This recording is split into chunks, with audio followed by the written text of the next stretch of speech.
प्रथमं शैलपुत्रीति द्वितीयं ब्रह्मचारिणी तृतीयं चंद्रघंटेति कूष्मांडेति चतुर्थकं पंचमं स्कंदमातीति षष्ठं कात्यायनीति च सप्तमं कालरात्रिश्च महागौरीति च अष्टमं नवमं सिद्धिदात्री च नवदुर्गाः प्रकीर्तिताः।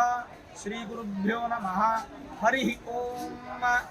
ಆತ್ಮೀಯ ಪ್ರಿಯ ಪ್ರೇಕ್ಷಕ ಮಿತ್ರರೇ, ನಿಮ್ಮೆಲ್ಲರ ಜೀವನ ಸುಖಕರ ಸಮೃದ್ಧಿ ಲಾಭಕರವಾಗಿರಲಿ ಅಂತ ನನ್ನ ಆರಾಧ್ಯ ದೇವಿ ಹೊರನಾಡು ಅನ್ನಪೂರ್ಣೇಶ್ವರಿಯ ಪಾದಗಳಿಗೆ ನಮಸ್ಕರಿಸ್ತಾ, ಹೀಗೆ ಕುಂಭಮೇಳ ದರ್ಶನಕ್ಕೆ ಬಂದಾಗ ಇಲ್ಲಿ ಒಂದು ವಿಶೇಷವಾದ ಶಕ್ತಿಪೀಠ ಇದೆ ಅನ್ನುವಂಥದ್ದು ಮಾಹಿತಿ ಗೊತ್ತಾಗಿ ಈ ಒಂದು ಶಕ್ತಿಪೀಠಕ್ಕೆ ಬರಲಾಗಿದೆ. ಈ ಶಕ್ತಿಪೀಠದ ವಿಶ್ವಾಸ ನೀವು ಆಗಲೇ ನೋಡಿದ್ರಿ. ಈಗ ಕಾಣ್ತಾ ಇರತಕ್ಕಂಥದ್ದು ಹಿಂದ್ಗಡೆ ಗೋಪುರ, ಶಕ್ತಿಪೀಠದ ಮಹಾಗೋಪುರ. ಅದು ಒಟ್ಟು 18 ಶಕ್ತಿಪೀಠಗಳನ್ನು ನಾವು ನೋಡ್ಬೋದು.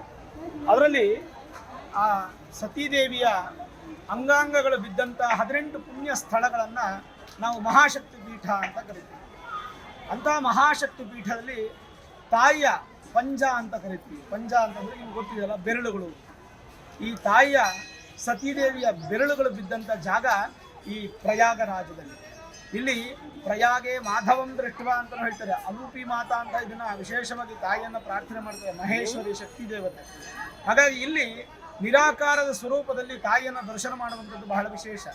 ನಿರಾಕಾರ ಅಂತಂದ್ರೆ ಕಣ್ಣಿಗೆ ಕಾಣದೇ ಇರತಕ್ಕಂಥ ರೂಪ, ಕೇವಲ ಒಂದು ಬೆಳ್ಳಿಯ ಯಂತ್ರವನ್ನು ಸ್ಥಾಪನೆ ಮಾಡಿ, ಅಂದರೆ ತಾಯಿಯ ವಿಗ್ರಹದ ಒಂದು ವಿಶೇಷವಾದ ದರ್ಶನ ಇಲ್ಲಿಲ್ಲ.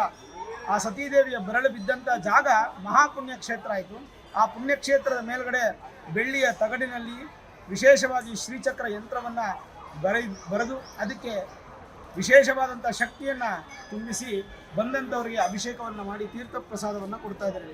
ಅಂತಹ ಶಕ್ತಿಪೀಠ ಪ್ರಯಾಗರಾಜ್ಗೆ ಬಂದರೆ ಕುಂಭಮೇಳ ಸ್ನಾನ, ಶಾಹಿ ಸ್ನಾನ ಎಷ್ಟು ಮುಖ್ಯನೋ ಈ ಸಮಯಕ್ಕೆ, ಹಾಗೆ ದೇವಿಯ ದರ್ಶನ, ಶಕ್ತಿಪೀಠದ ದರ್ಶನ ಕೂಡ ಅಷ್ಟೇ ಮುಖ್ಯವಾಗುತ್ತೆ.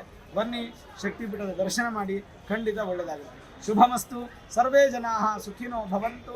ಸಮಸ್ತ ಸನ್ಮಂಗಳಾನಿ ಭವಂತು.